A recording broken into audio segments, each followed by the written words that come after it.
اعوذ باللہ السمیع العلیم من الشیطان اللعین الرجیم بسم اللہ الرحمن الرحیم الحمد للہ الملک الحق المبین المتصاغر لعظمتہ جبابرۃ الطاغین المتخاضع لکبریائہ اوتاد المتمردین المعترف بربوبیتہ سائر الخلق اجمعین والصلاة والسلام والتحیۃ والاکرام علی اشرف النبیین وخاتم المرسلین سیدنا و مولانا ابی القاسم محمد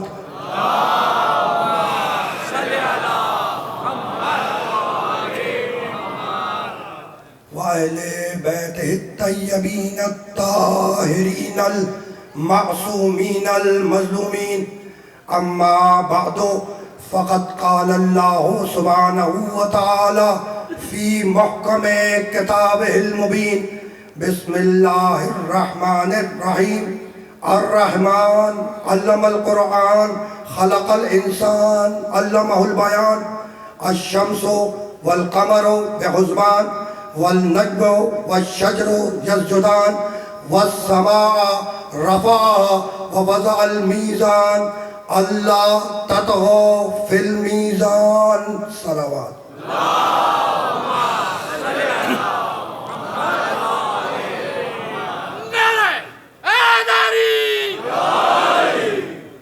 عزیزان محترم، قرآن اور انسان کے عنوان سے جس سلسلہ گفتگو کا ہم نے آغاز کیا وہ آج اپنے تیسرے مرحلے میں داخل ہو رہا ہے۔ میں ابتدائی 8 آیتوں کی تلاوت کا شرف حاصل کر رہا ہوں۔ ارشاد ہوا الرحمن علم القرآن خلق الانسان علمہ البیان۔ رحمان نے قرآن کی تعلیم دی۔ الرحمن علم القرآن، رحمان نے قرآن کی تعلیم دی۔ خلق الانسان، انسان کو خلق کیا۔ علمہ البیان، اسے بیان سکھلایا۔ الشمس والقمر بحسبان، اور سنو یہ سورج اور چاند اپنے حساب کتاب کے مطابق رواں دواں ہیں۔ والنجم والشجر یسجدان، اور ستارے اور درخت اللہ کو سجدہ کر رہے ہیں۔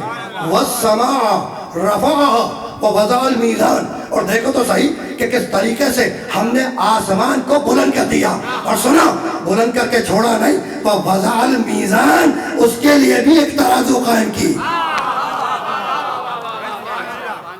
بس بات آ گئی نا انسانیت تک۔ بات کہاں تک آ گئی؟ انسانیت تک۔ اور اللہ نے پہلی تخلیق کے متعلق گفتگو کی۔ الرحمن علم القرآن خلق الانسان، ہم نے انسان کو خلق کیا۔ علمہ البیان، اسے بیان سکھلایا۔ تو رحمان نے قرآن کی تعلیم دی، یعنی تعلیم قرآن پہلے ہے، اور پھر خلق الانسان، ایسا ہی الرحمن علم القرآن، رحمان نے قرآن کی تعلیم دی، تعلیم قرآن پہلے۔ خلق الانسان، انسان کو خلق کیا۔ علمہ البیان، اسے بیان سکھلایا۔ تو کہہ کے گزرا تھا پہلی تقریر میں، وہیں سے منتصل ہو رہا ہوں کہ تمہارے یہاں خلقت پہلے ہے، تعلیم بعد میں ہے نا؟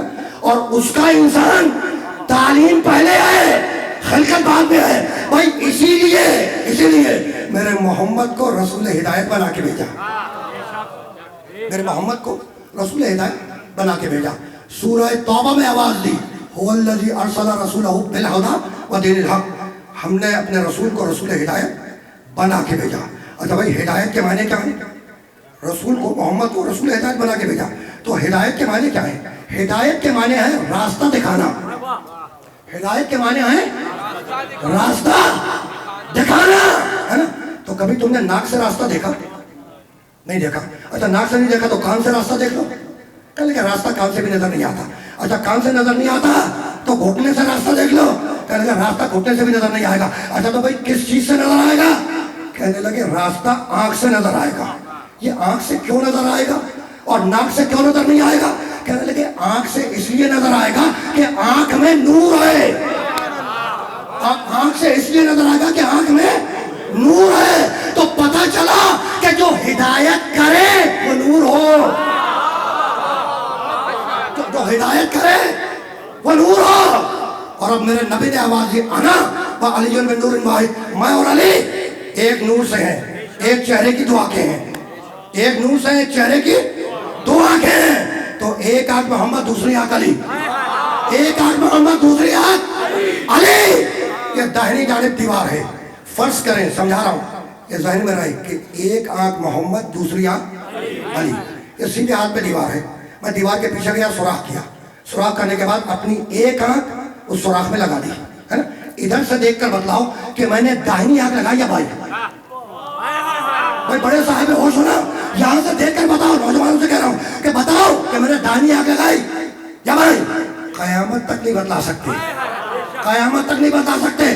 تو یہی تو میں بھی سمجھانا چاہ رہا ہوں کہ جب تک غیب میں رہے، پتہ نہ چلے کہ کون محمد ہے کون علی، اور جب سامنے آئے تو پتہ چلے کہ یہ نبی ہے یا ولی.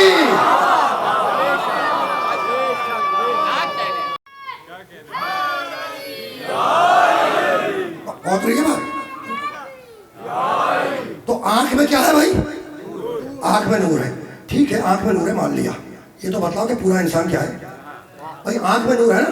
پورا انسان کیا ہے؟ بسم اللہ الرحمن الرحیم. وَلَقَدْ خَلَقْنَا الْإِنسَانَ مِنْ سُلَالَةٍ مِنْ طِينٍ ثُمَّ جَعَلْنَاهُ نُطْفَةً فِي قَرَارٍ مَكِينٍ ثُمَّ خَلَقْنَا النُّطْفَةَ عَلَقَةً فَخَلَقْنَا الْعَلَقَةَ مُضْغَةً فَخَلَقْنَا الْمُضْغَةَ عِظَامًا فَكَسَوْنَا الْعِظَامَ لَحْمًا ثُمَّ أَنشَأْنَاهُ خَلْقًا آخَرَ فَتَبَارَكَ اللَّهُ أَحْسَنُ الْخَالِقِينَ. میرے حافظے میں ہے، میں پہلی تقریر میں یہ آئے مبارکہ ہدیہ کر کے آگے بڑھ گیا تھا، لیکن چونکہ استدلال کو بدلنا ہے اس لیے میں نے دہرائی ہے. وَلَقَدْ خَلَقْنَا الْإِنسَانَ مِنْ سُلَالَةٍ مِنْ طِينٍ. ہم نے انسان کو مٹی کے سب سے نکالا. ثُمَّ جَعَلْنَاهُ نُطْفَةً فِي قَرَارٍ مَكِينٍ. پھر نطفہ بنا کر رہنے مادے میں منتقل کر دیا. ثُمَّ خَلَقْنَا النُّطْفَةَ عَلَقَةً. نطفے کو علقہ بنایا، علقے کو مضغہ بنایا، مضغے میں ہڈیاں اگائی، فَكَسَوْنَا الْعِظَامَ لَحْمًا. ان ہڈیوں پہ کھال چڑھائی اور آخر میں اس کے اندر روح پھونک دی. تو آیت نے بتلایا کہ پورا انسان خاکی ہے. پورا انسان کیا ہے؟ خاکی ہے، خاک سے بنا ہے. ٹھیک، بس آنکھ ہے جس میں اللہ نے تمہیں نور دیا. سر سے پاؤں تک، ہیڈ ٹو ٹو، سر سے پاؤں تک انسان خاکی. بس آنکھ ہے جس میں اللہ نے تمہیں نور دیا. میں آسان کر دوں بات. اللہ نے تمہیں ہاتھ دیے، دو ہاتھ دیے خاکی، دو کان دیے خاکی، دو نتنے دیے خاکی، دو ہونٹ دیے خاکی، دو پاؤں دیے خاکی، دو آنکھیں دی نوری. تو دو آنکھیں دی نوری. جملوں کو بدل دو بھائی. ایک ہاتھ کو دوسرے ہاتھ کا بھائی بنایا، ایک کان کو دوسرے کان کا بھائی بنایا، ایک ہونٹ کو دوسرے ہونٹ کا بھائی بنایا، ایک نتنے کو دوسرے نتنے کا بھائی بنایا، ایک پاؤں کو دوسرے پاؤں کا بھائی بنایا، ایک آنکھ کو دوسری آنکھ کا بھائی بنایا، خاکی کو خاکی کا بھائی بنایا اور نوری کو نوری کا بھائی بنایا.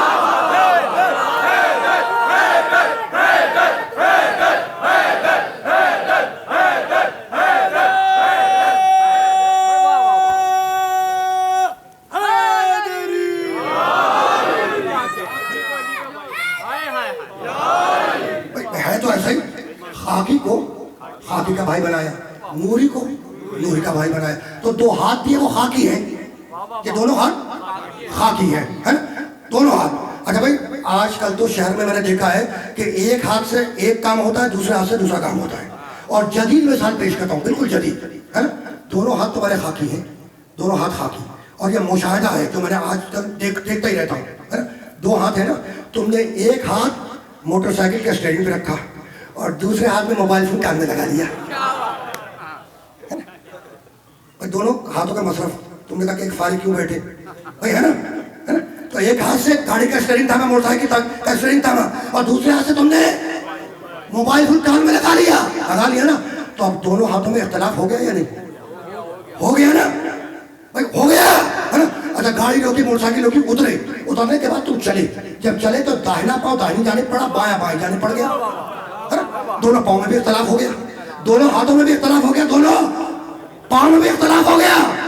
اللہ نے تمہیں دو آنکھیں دی ہیں، دو آنکھیں. تو ان دو آنکھوں سے دو الگ الگ کام کرو، ہے نا؟ ایک آنکھ سے شیر کو دیکھو، دوسری آنکھ سے بلی کو دیکھو. مشورہ دے رہا ہوں کہ بھائی دو آنکھیں ہیں نا، تو ایک آنکھ سے شیر کو دیکھو، دوسری آنکھ سے بلی کو دیکھو. کہا بھائی یہ تو ممکن ہی نہیں ہے، یہ ممکن نہیں ہے. اس لیے کہ جو داہنی آنکھ دیکھے گی وہی بائیں آنکھ دیکھے گی، ہے نا؟ تو یہی تو میں بھی سمجھانا چاہ رہا ہوں کہ خاکی خاکی میں اختلاف ہو سکتا ہے، نوری دوری میں اختلاف نہیں ہو سکتا.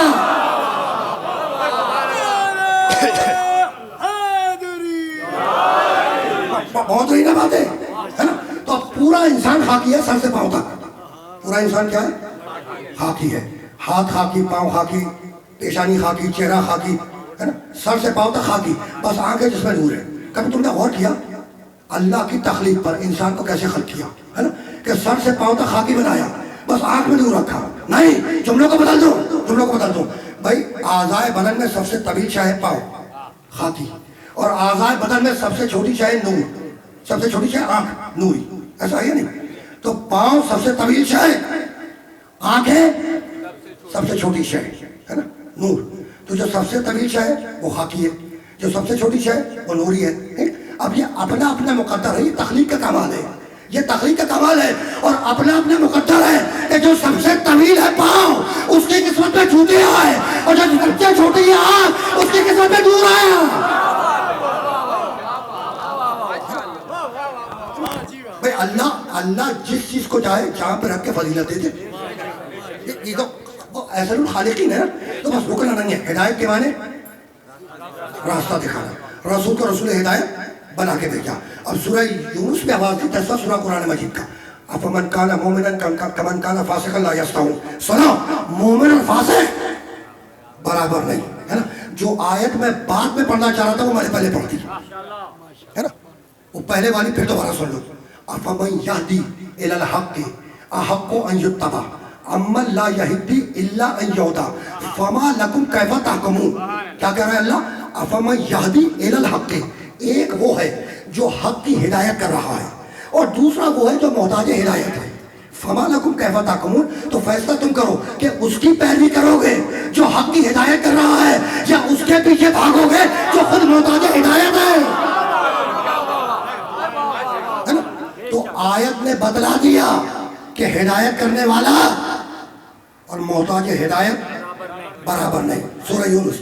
اب آگے بڑھ کر سورہ سجدہ میں آواز دی، افمن کان مومنا کمن کان فاسقا لا یستوون. سنو، مومن اور فاسق برابر نہیں، مومن اور فاسق برابر نہیں.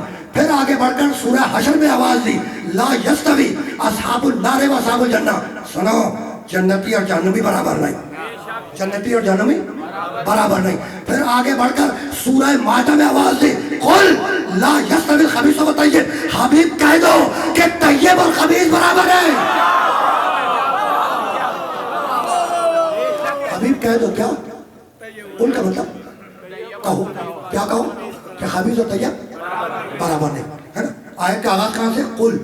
قل کا مطلب کہہ دو. آسان کرو بات کو. قل هو اللہ احد. قل، حبیب کہو، کیا کہو؟ هو اللہ احد، کہ وہ اللہ احد ایک ہے نا. قل کا مطلب کہو، ٹھیک. اور محمد کو کہنا کیا ہے؟ هو اللہ احد، کہ وہ اللہ ایک ہے. تو یہ جو قل ہے نا، حبیب کہو، اس کا تعلق اللہ سے ہے نا. نبی کو پیغام کیا دینا ہے؟ هو اللہ احد، کہ وہ اللہ ایک ہے. یہ جو قل ہے اس کا تعلق اللہ سے. اللہ محمد سے کہنا قل حبیب کہہ دو، اور محمد کو کہنا کیا ہے؟ هو اللہ احد، کہ وہ اللہ ایک ہے. میں ذرا سا اور آسان کر دوں، بچہ بیٹھا ہے نا. اگر میں بچے سے کہوں کہو بیٹا الف، کہو بیٹا الف، اور یہ پلٹ کے مجھ سے کہے کہو بیٹا الف، تو مسئلہ نازک ہو جائے گا نا. میں پھر کہوں کہو بیٹا الف، اس نے پھر پلٹ کے مجھ سے کہا کہو بیٹا الف. میں نے پھر کہا کہو بیٹا الف، یا پھر کہا جا رہا کہو بیٹا الف. تو اس کو فقط الف کہنا ہے. یہ کہو بیٹا کا تعلق مجھ سے ہے، یہ تو میں کہہ رہا ہوں نا. اس کو کیا کہنا ہے؟ فقط الف کہنا ہے نا.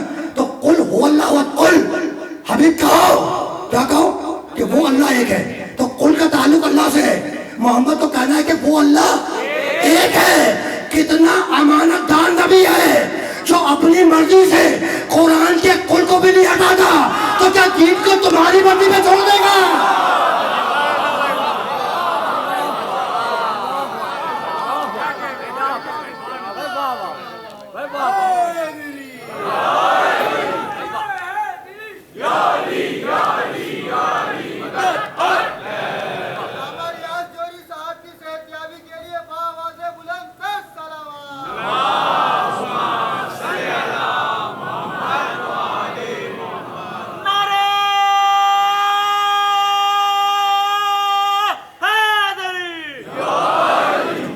ہدایت کرنے والا محتاج ہدایت برابر نہیں، مومن فاسق برابر نہیں، جنتی جہنمی برابر نہیں. طیب خبیث برابر. طیب کے معنی تو معلوم ہوں گے نا, طیب کے معنی پاک, خبیث کے معنی نجس, ہے نا. بیست رسول ہے نا, اغراض بیست, اس میں ایک یہ بھی تو ہے نا, پوری یاد نہیں پڑھ رہا. یامرہم بالمعروف وینہاہم عن المنکر ویحل لہم الطیبات ویحرم علیہم الخبائث. یہ محمد ساری طیب یعنی پاک چیزوں کو حلال کرے گا. وَيُحَرِّمُ عَلَيْهِمُ الْخَبَائِثَ, اور یہ محمد ساری خبیث یعنی نجس چیزوں کو حرام کرے گا. تو نبی کا کام کیا ہے کہ طیبات کو حلال کرے, خبائث کو حرام کرے. خدا کی قسم کتنا کمال والا نبی ہے نا, اور کتنا رحمتوں والا نبی ہے کہ جانوروں کے ساتھ نہیں رہا, لیکن تم کو بتلا گیا کہ کون سا جانور طیب کون سا خبیث. پرندوں کے ساتھ نہیں رہا, لیکن تم کو بتلا دیا کون سا پرندہ طیب کون سا خبیث. سمندری مخلوقات کے ساتھ نہیں رہا, لیکن آپ کو بتلا دیا کہ کون سی سمندری مخلوق طیب کون سی خبیث. گفتگو اس مرحلے پر اختتام پذیر ہو گئی, اس سے زیادہ کچھ عرض نہیں کرنا. اور یہ ہمارے رونے کے دن چل رہے ہیں, یہ ہمارے رونے کے دن چل رہے ہیں. تیسری محرم کا دن بھی گزر گیا نا, چوتھی کی شب لگ گئی, چوتھی کی شب لگ گئی. کہہ کے گزرا تھا کہ 8 ذی الحجہ کو حسین مکے سے روانہ ہوئے, مکے سے روانہ ہوئے, منزل سوق پر پہنچے, اور منزل سوق سے جب حسین کوفے کی طرف بڑھنا چاہتے تھے. اچھا دیکھو, جب حسین چلے ہیں نا مکے سے, تو حسین کے خزانہ آپ میں, وہ جو مشقیں تھی اس میں بہت زیادہ پانی نہیں تھا, تو اپنے اصحاب سے کہہ کے چلے کہ اگر کہیں دریا نظر آ جائے, پانی نظر آ جائے تو مشکوں کو بھر لینا, ٹھیک ہے نا. کہہ کے نکلے. منزل سوق سے ذرا سا آگے بڑھے ہوں گے کہ ایک مرتبہ اصحاب حسین نے نعرہ بلند کیا, اللہ اکبر. حسین نے عباس کو بلایا اور کہا بھیا عباس ذرا سا جا کے پوچھو کہ یہ تکبیر جو بلند ہوئی اس کا سبب کیا ہے, تکبیر کیوں بلند ہوئی ہے, ذرا جا کے دیکھو تو, ہے نا. ابو الفتح عباس آئے, دیکھا, واپس پلٹے اور آ کے کہا کہ مولا وہ جو اصحاب ہیں انہیں دور کھجور کے درخت نظر آ رہے ہیں, اس کا مطلب یہ ہے کہ پانی کہیں کہیں قریب موجود ہے. اس سبب سے انہوں نے تکبیر بلند کی. ایک مرتبہ معصوم کی نگاہوں نے اس کو دیکھا اور دیکھ کر کہنے لگے کہ یہ کھجور کے درخت نہیں ہے, یہ حر کے رسالے کے نیزے ہیں, یہ حر کے رسالے کے فوج کے نیزے ہیں جو تمہیں کھجور کی ٹہنیوں کی طرح نظر آ رہے ہیں. رک گئے حسین اس مقام پر. حر اپنے پورے لشکر کے ساتھ حسین ابن علی کے قریب پہنچا, گھوڑے سے اترا, قریب آیا اور آ کے سلام کیا, فرزند رسول آپ پر میرا سلام ہو. دیکھو حر بہت بڑا بہادر ہے, جو کتابیں مقتل کی لکھی ہے نا اس میں لکھا گیا ہے کہ حر واقعی بہت بڑا بہادر ہے, قبیلے کا سردار ہے. آیا آ کے کہا فرزند رسول آپ پر میرا سلام ہو, اور اس کے بعد پکار کے کہنے لگا کہ فرزند رسول کہاں کا قصد ہے, کہاں جا رہے ہیں. کہا کہ میں کوفے کی طرف جا رہا ہوں. کہا کہ فرزند رسول امیر نے حکم دیا ہے, منع کیا ہے کہ آپ کو کوفے کی طرف نہ آنے دیا جائے. کہا کہ میں ارادہ کر چکا ہوں اور میں جاؤں گا. یہ کہہ کر میرے مولا نے گھوڑے کو ایڑ لگائی. جیسے ہی مولا نے ایڑ لگائی, اتنا بڑا بہادر ہے حر کہ آگے بڑھ کے حسین کے گھوڑے کی لگام تھام لی. ادھر حر نے حسین کے گھوڑے کی لگام تھامی, ادھر حسین کی زبان مدر سے نکلا کہ سقالت کا امہ کا یا حر تیری ماں تیرے ماتم میں بیٹھے. حر تیری ماں تیرے ماتم میں بیٹھی. کتنا بڑا بہادر ہے, کتنا بڑا بہادر ہے کہ حسین کے گھوڑے کی لگام تھام لی. ادھر یہ جملہ نکلا کہ تیری ماں تیرے ماتم میں بیٹھے, گھبرا کے پیچھے ہٹ گیا, گھبرا کے پیچھے ہٹ گیا. جانتے ہو مقتل نے کیا لکھا, مقتل نے کیا لکھا, حر گھبرا کے پیچھے ہٹا اور کہنے لگا فرزند رسول, فرزند رسول آپ نے تو میری ماں کا نام لے لیا, لیکن فرزند رسول میں تو آپ کی والدہ ماجدہ کا نام وضو کے بغیر لے بھی نہیں سکتا. دیکھو امامت ہے نا, امامت, بس اس ایک ہی جملے نے ہدایت کر دی. یہ جملہ کہا اس لیے تاکہ ہور کے ذہن میں حسین کی ماں کا تذکرہ آ جائے، ہے نا؟ تو جیسے ہی ہم نے کہا نا کہ فرزند رسول آپ نے تو میری ماں کا تذکرہ کر دیا، میں آپ کی والدہ ماجدہ کا نام بغیر وضو کے لے نہیں سکتا، یہ آواز ابو الفضل عباس کے کانوں تک پہنچی، گھوڑے کو دوڑاتے ہوئے آئے اور پکار کے کہنے لگے اور یہ کس کی ماں کا تذکرہ ہو رہا تھا؟ اس کے جلال کو بھی پہچانتے ہو، جلال کے عالم میں کہنے لگے اور یہ کس کی ماں کا تذکرہ ہو رہا تھا؟ اگر دوبارہ یہ لفظ زبان سے نکلے تو زبان کاٹ کے ہاتھ میں رکھ دوں گا۔ وہی ہوا، حسین نے شانہ پہ عباس کے ہاتھ رکھے، کہا بھیا عباس صبر کرو۔ وہی ہوا جو دارالامانہ سے نکلتے وقت ہوا تھا، ہے نا؟ دارالامانہ سے نکلتے وقت کندھے پہ ہاتھ رکھا، کہا بھیا عباس تلوانے ہمیں، ہے نا؟ اب دیکھو ہور کے دل پہ چوٹ تو لگ گئی نا، کہا فرزند رسول میں بھی پیاسا ہوں، میرا پورا لشکر بھی پیاسا ہے اور پیاسا ہے۔ مڑے حسین عباس کی طرف، سقائے سکینہ کی طرف، اور کہنے لگے بھیا عباس ہور کے پورے لشکر کو پانی پلاؤ۔ عباس نے مشکیزہ مارا اور پورے لشکر کو پانی پلانا شروع کیا، ہے نا؟ اور مقتل کے الفاظ ہے، اپنی طرف سے نہیں بول رہا، کچھ نگاہوں نے، کچھ دیر کے بعد نگاہوں نے دیکھا کہ خود حسین نے مشکیزہ لیا اور ہور کے رسالے کو پانی پلانا شروع کیا۔ حسین اور حسین والے ہور کے لشکر کو پانی پلا رہے ہیں۔ جب پورے لشکر نے پانی پی لیا، اب جملہ سنا میرے مولا حسین کا، جب پورے لشکر نے پانی پی لیا نا تو حسین مڑے عباس کی طرف اور کہا بھیا عباس یہ گھوڑے، یہ سواریاں، یہ بھی تو پیاسے ہوئے نا، یعنی جس کی اولاد پر 7 محرم سے پانی بن ہوا اسے کتنی فکر ہے کہ کہیں جانور پیاسے نہ رہ جائیں۔ دو جملے، تمہاری آوازیں بلند ہو گئی، دو جملے، ہے نا؟ کہا بھیا عباس جانور بھی تو پیاسے ہوں گے، عباس کچھ پانی بچائے؟ کہا کہ ہاں مولا۔ کہا عباس جانوروں کو ملاؤ، ہے نا؟ اب ہور کے سواری جتنی تھی ان جانوروں کو پانی پلا دیا گیا، ہے نا؟ جب جانوروں نے پانی پی لیا تو کہنے لگے ان کے سروں پہ، وہ بھی تو گرم ہوں گے نا، ان پہ بھی پانی چھڑکا دو۔ اب چوٹ لگ چکی ہے، ہور اور ہور سمیت ہور کے پورے لشکر کو حسین پانی پلا چکے ہیں، ہے نا؟ اب یہاں پہ رک جاؤ، شب عاشور آئی، ہے نا؟ اور نماز صبح کے قریب کا وقت تھا، عاشور کی شب۔ ایک مرتبہ ہور نے اپنے خیمے میں ٹہلنا شروع کیا، کچھ دیر تک ٹہلتا رہا۔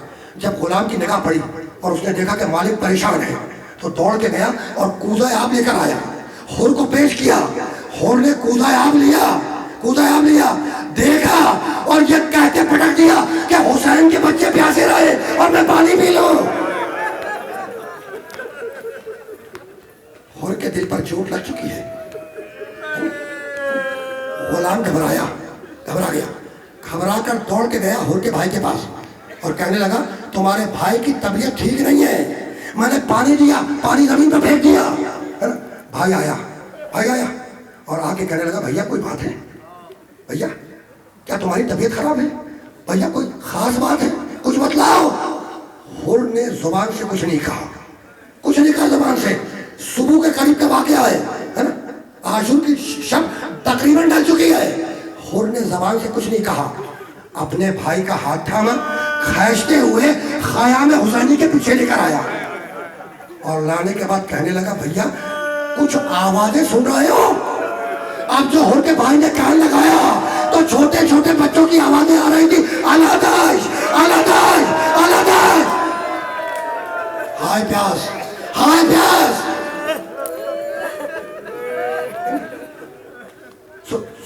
نماز صبح کا وقت آیا، ہور اور ہور کے بیٹے نے نماز پڑھی، ہے نا؟ اب بھائی وہاں سے رخصت ہوا، ہور اور ہور کے بیٹے نے نماز پڑھی، ادھر حسین والوں نے نماز پڑھی، ہے نا؟ اور نماز پڑھنے کے بعد حسین خیمے کے باہر ایک کرسی پر تشریف فرما ہو گئے، اور اب ادھر ہور نے اپنے بیٹے سے کہا کہ بیٹے میرے ہاتھوں پر پٹی باندھ دی، اب بیٹا ہے نا گھبرایا تو پکار کے کہا کہ بحیثیت باپ کے حکم دے رہا ہوں کہ میرے ہاتھوں پہ پٹی باندھ، ہے نا؟